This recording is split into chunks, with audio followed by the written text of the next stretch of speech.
Alright guys, we're back out here testing another kid's bike. This time it's the TORROT MX1 or MX1. It is the smallest electric motocross bike they make.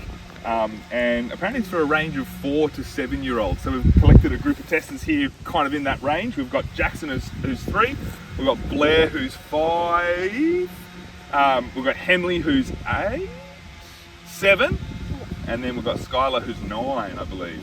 And all kind of in different sizes. And this bike, you can change everything with your phone, which is pretty cool. So we're going to see if we can get it to suit a 3-year-old who can ride an electric balance bike and has been kind of able to ride a bike like this, through to Skylar who rides the KTM SX E5, the electric motocrosser, and we're going to see if it kind of suits their whole parameters. See how we go. Alright, so we're going to put it in a mode for Jackson here. He's 3, he's pretty handy on a little electric balance bike, but he's too small for this bike. He can't reach the ground, so it makes us a little bit nervous. So what we'll actually do is we'll come around the front here, and we're going to flick. There is a switch at the front here that allows you to flick between 50% 100% mode. Right, I'm going to make sure that's on 50% under there. So that's just going to slow it down a little more. Okay, come back up the top here. Pull my phone out. You can see I'm connected Bluetooth wise to the TORROT. I'm going to go to configure.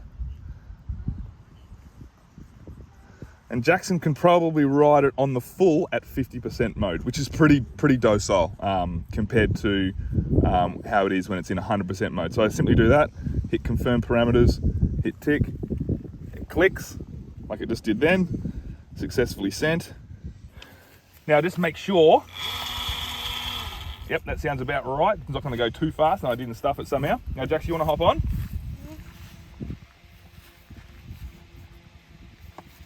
That's it. Now try and put your feet, try and put your feet on the ground. So you can't reach. You can kind of reach on that side. All right, up you hop, buddy. So stay on the bike. Stay on the bike. I'm going to put the lanyard on. It's got a little safety lanyard so that if he does come off, it kills the bike, which is good. He can't also really use brakes. He doesn't understand the braking concept either, so we kind of have to get him to come in and stop with us. All right, buddy, off you go.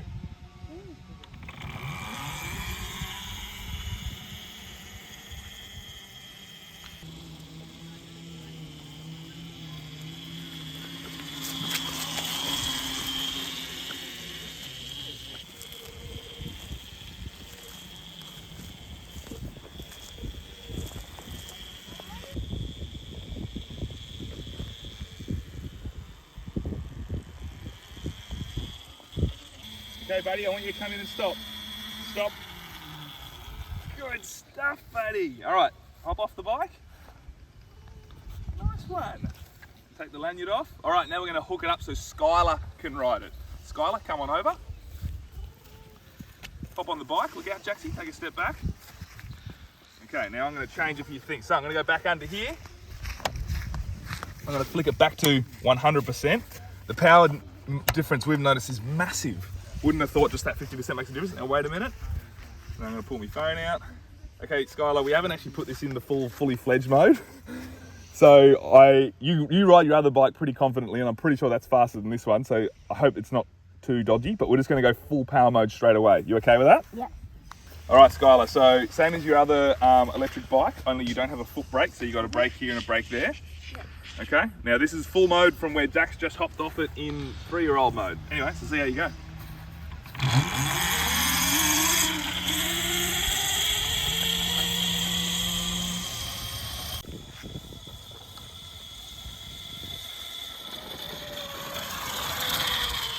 So we're going to flick it now to Blair.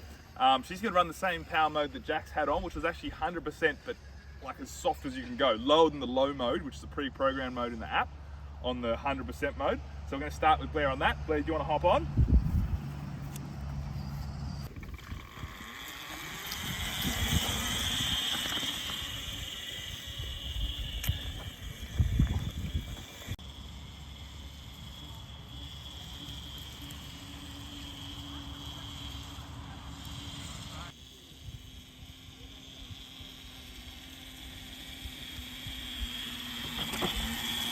All right, so we're at about 3 hours of riding. We've had Skylar on like full moto mode, every bit of power we could give it, and literally holding it wedged. And Jack's on slow mode. and it's died. So about 3 hours of riding. This is how easy it is. We charged this battery earlier. This is how easy it is to change. Pull it out like this. This one just slots in.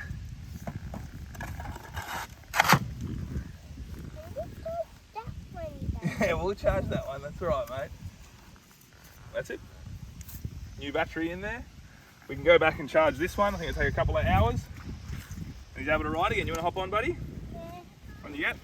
Okay, that's our test done for the day. They had a lot of fun.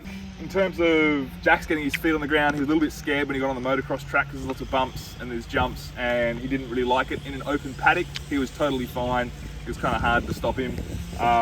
Blair, she could get her feet on the ground, and we spoke to her parents who said that she actually was more comfortable riding this bike, this electric bike on the motocross track than she was riding any of the other bikes, the bigger powered electric bikes on the track, just because she felt more comfortable getting her feet on the ground, that kind of thing. So it was good to hear that Blair thought that. The other girls can probably give us their own feedback. Henley, what did you think of the blue bike? I like the handles because I felt more comfy in the seat. Okay, and what about the power? It really was nice. It was nice power. It wasn't jerky and it didn't feel like it took off too fast. That's pretty good. And top speed was okay? Yeah. Okay, so we had Henley on about the middle 50% of the full power switch. And Skylar, we just had you on full power, 100% power mode. You were fine to rip around the motocross track in that power, but also rip around the paddock. How did you find it? You were able to jump it? Did it jump okay? Did it turn okay? Did it brake and accelerate? The brake was okay. The power was okay. It's just a little bit hard to jump. Okay. And that's because it just doesn't have enough power? You reckon? Just because there's not enough power there? Yeah. And when you jumped though, it didn't kind of soak all the suspension up. It was comfortable enough to land? Yeah? That's good. Okay, so we're pretty impressed as parents. The bike has actually been able to accommodate the 3-year-old who can't touch the ground and was a little bit nervous getting on that motocross track for that reason, all the way through to Skylar, who was like flat tracking it around the paddock here and then jumping it on a motocross track. We could change the power to suit all of them, which was pretty cool. Size-wise, it was a touch small for Skylar, but still, able to get past. Whereas for Jackson, it was just a touch too big. He couldn't get his feet on the ground. So 3 and 9 and both kind of standard sizes. So that'll kind of give you an idea as to who this bike would suit. We're going to hang on to it for an entire year, and Jax is going to ride it for us. So we're going to see as he grows into being a 4-year-old, if he can get his feet on the ground, and if he feels a bit more confident to come back here and ride on the motocross track, and be able to negotiate all those bumps and the puddles and the jumps and stuff. So stay tuned and we'll have more coming soon.